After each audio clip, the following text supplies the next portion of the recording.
The Christmas Kettle.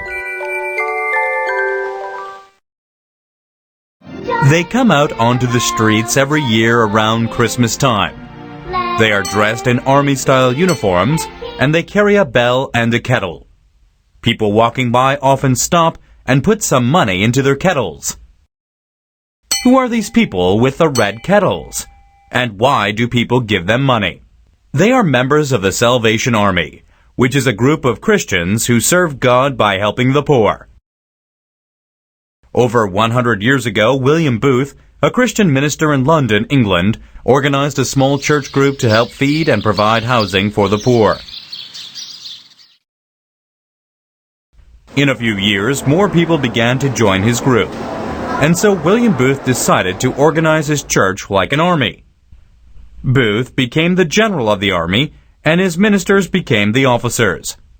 But unlike other armies that fight and kill people, Booth's army fought for God and the poor. Many people were attracted to Booth's church because it was not very formal. In Booth's church, people sang joyful songs, played instruments, and clapped their hands. At his church, praising God was fun. Also, all people were treated equally and fairly in the Salvation Army. It didn't matter if you were rich or poor, a man or a woman. Catherine Booth, William Booth's wife, was also very involved in the army. She believed that women and men were equal in every way. So, in their church, the female members and the male members were all treated the same. Many women were able to become officers in the army. Many Christians began to join the Salvation Army, and soon their church services were full, and they began helping the poor in great ways. Before long, they started to spread out around the world. Some officers went to Australia, and others to America. It was in America that one of these officers began the Christmas Kettle. In 1891, Captain Joseph McPhee decided that he wanted to provide a free Christmas dinner for the poor people in San Francisco. However, he didn't have enough money to pay for it. He spent several days thinking about how he was going to raise enough money for his plan. Then he came up with a great idea. He remembered back when he lived in Liverpool, England. People in that city had a large pot that they put money into for the poor. So the next day he got permission to set up a similar pot near the docks where the San Francisco ferry came in. As people got on and off the ferry, they saw his pot and read a sign asking for donations for the poor. He also put a smaller pot, called an urn, in the ferry waiting room. It was a wonderful success. Captain McPhee gathered enough money together that Christmas to provide the poor people in San Francisco with a good Christmas dinner. By 1895, the idea of Christmas kettles spread all across the west coast of the United States.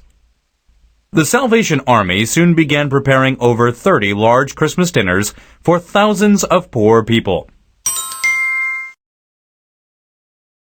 Then, in 1897, a young officer named William McIntyre, who had helped Captain McPhee start the Christmas kettles, was sent to the east coast of the United States. He wanted to bring the Christmas kettle tradition with him. However, when he arrived in Boston, the other officers thought it was a strange idea and refused to help him. But the poor people were very lucky because McIntyre didn't listen to the other officers. McIntyre, his wife, and his sister went onto the streets of Boston with their kettles and began to raise money for a Christmas dinner for the poor. That year, over 150,000 people across the United States received a good Christmas dinner. Over 100 years later, the tradition of the Salvation Army Christmas dinner is stronger than ever.